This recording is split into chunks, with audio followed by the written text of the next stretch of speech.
Wolf, I'm here not just as a former Vice President of the United States, but really just as an average American, just to make sure the people of Israel know in this dark hour that I believe with all my heart that the vast majority of the American people stand with Israel as they do what needs to be done in the wake of that horrific terrorist attack of October the 7th. And I must tell you that I've been grateful for President Biden's response from early on, expressing unconditional support for Israel. But of late, I've been troubled to hear of back-channel pressure that the Biden administration is placing on Israel to, whether it be to have another ceasefire or to slow down military operations.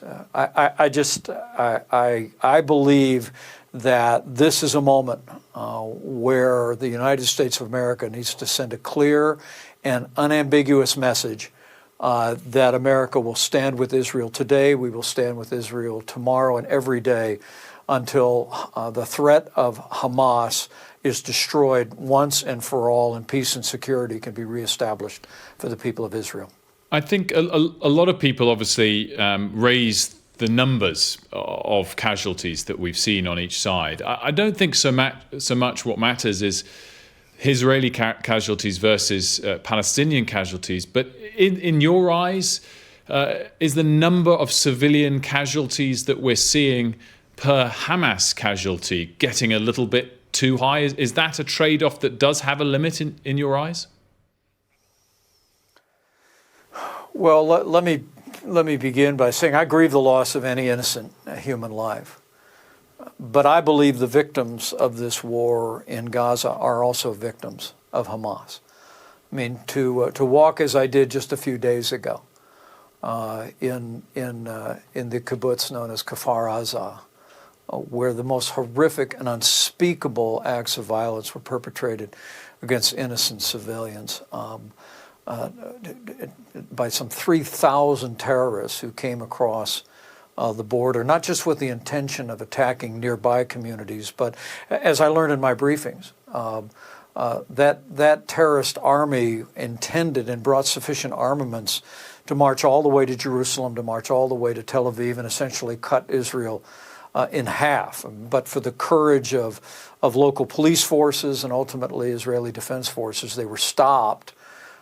But I think when you literally walk the streets of the kibbutz and you look into these homes and the bloodstains and bullet-riddled walls, you understand that Israel is doing what needs to be done. And I applaud their efforts to create humanitarian corridors, both for aid and for civilians, to have been able to evacuate from northern Gaza. But ultimately, I believe that the innocent loss of life that has occurred in Gaza is ultimately should be laid at the feet of Hamas. And that's why I believe Israel must continue to fight until the threat of Hamas is destroyed once and for all.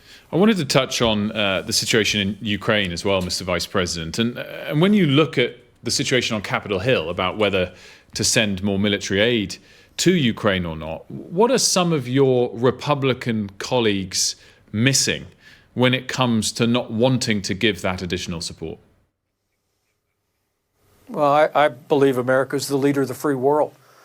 And in my recent campaign for the Republican nomination, I tried to provide a very clear voice for the need for America to stand up in that role and give Ukraine the resources they need, not only to fight, but to ultimately expel the Russian invasion. We simply cannot tolerate authoritarian regimes redrawing international lines by force. And I have no doubt in my mind, as I've told many of my Republican colleagues, that if Vladimir Putin were able to overrun Ukraine, it would not be long before he would cross a border of a NATO country where our men and women in uniform would be required under Article 5 to go and fight. So I really believe that it's in the interest of the United States, it's fulfilling our role as leader of the free world, for us to continue to support Ukraine in their fight against Russia, and I'll continue to be a voice for that. The U.S. the UK, the EU, of course, they are the central parts of NATO. How critical is the long-term survival of NATO? Well, NATO is one of the great success stories of the last century, post-World War II world. And that being said, I'm proud of the fact that our administration called on our European allies to live up to their own commitment to spend 2% of their gross domestic product on their national defense. Before we left office, I think there was more than $100 billion more being committed by our European allies to our common defense. And I think inarguably it put our allies in a better position to support Ukraine's efforts to repel the Russian invasion. So there's more work to be done, but I think the way forward is to strengthen the alliance by ensuring that everyone in our NATO alliance does their part for our common defense. And I'll continue to be a voice for that, even as I believe this is a treaty and it's an alliance that's contributed to the peace and security of the world for decades.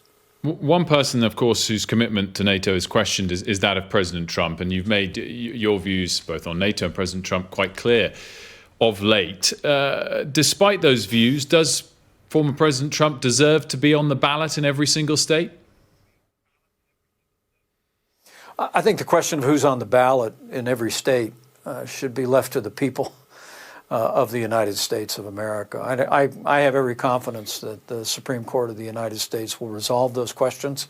They've made it clear that they're going to take up the Colorado case, but ultimately, I hope our party will give the American people an opportunity for new leadership and give America an opportunity for fresh leadership in the White House. But I believe those decisions should be left with the American people in the democratic process, and I'm confident they will. You mentioned the Supreme Court. They said this weekend they're going to hear that case as soon as next month. Will you, and do you think all Republicans will respect their decision, whichever way it goes? I'm a great believer in the Constitution of the United States, a great believer in the framework of government established therein, and I'm confident that we'll be able to see broad-based support for whatever decisions. But at the end of the day, I also just have great confidence that the Supreme Court will see their way clear on this matter and ultimately leave this question to the American people where it belongs. When you look at the challenges ahead of this US election, whether it's this debate about being on the ballot, whether it's people questioning the vote last time round, AI impersonations, Russia, China potentially trying to interfere, do you ever pause and think that democracy is at risk, even in peril? I have great confidence that the people of America are going to come together and fulfill our obligations to choose our national leadership in the next year. It's my hope, and frankly, it's my prayer that we, as Republicans, will give the American people better choices to offer a new leadership. As I said many times back when I was a candidate for president, I think different times call for different leadership. And while I know many of the pundits have already decided how things are going to work out, the American people have a funny way of making up their own mind. And with our Iowa caucuses and New Hampshire and other states just around the corner, I'm looking forward to seeing that judgment of the American people. But I'm confident we'll see our way through, and at a time that the world seems to become more dangerous by the day, I'm confident that the American people are going to step up and ultimately give us leadership that'll meet this moment. I'm interested, Mr. Vice President, you paused quite significantly at the start of that answer, and everyone wants to get to the other side of the election.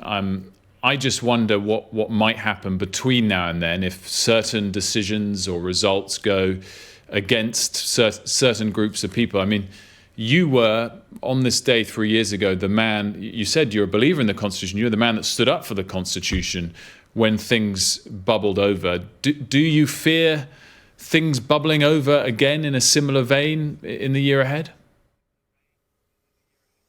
I must tell you, I know that 3 years ago, I kept the oath that I made to the American people and to Almighty God to support and defend the Constitution of the United States. But, traveling across the country over the last 3 years, I simply have lost count of the number of people that took a moment to thank me from literally every walk of life, from every political background, for the stand that we took. I think the American people cherish our Constitution, and they cherish the liberties enshrined there, and I'm confident that the American people will rally around that Constitution once again, and I look forward to playing some part in that decision in the days ahead.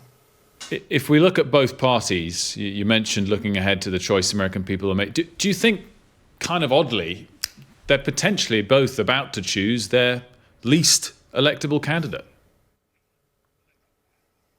It's fairly remarkable when you think about where we find ourselves with the front runners in either party today. But for me, I continue to be hopeful that when the votes start to be counted, you're going to see what I perceived when I was campaigning as a candidate for the Republican nomination, and that is that, number one, I think there's great appreciation for what we accomplished during our administration, and there's great frustration with the way the Biden administration has weakened America at home and abroad. But my second sense was also that the American people are open to new leadership, and that's, while I'm not a candidate myself, I stepped aside from the race to make room for others that might have a greater opportunity to do that. And I continue to be hopeful that our party will give the American people an opportunity for a new beginning. Because as I saw traveling around Israel this week, and as we all have witnessed around the world, from the widening security threats here in the Middle East, to Eastern Europe, potentially in the Asia Pacific, to the struggles in our economy, the crisis at the American border, we need new leadership, and we need leadership that can bring our country together and move our country forward. Mr. Vice President, just finally to wrap things up, I mean, you've made clear your views on President Trump in this interview, but over many months beforehand. If he's the Republican nominee, will you still be voting Republican in this next election? Well, I simply can't support Joe Biden's reelection as President of the United States. I really believe that the policies of this administration, whether it be the disastrous withdrawal from Afghanistan, that it's emboldened the enemies of freedom around the world, whether it be the runaway spending that launched the worst inflation in 50 years, whether it be the policies at our border that are on track to see 12 million people come into our country illegally over this 4-year period of time. I think we need new leadership, but I'm going to look for ways that I can do my part to see that the Republican Party gives the American people a better choice, a fresh choice, and a new beginning. And I'll keep you posted on my position in the days ahead. Mr. Vice President, we thank you for your time.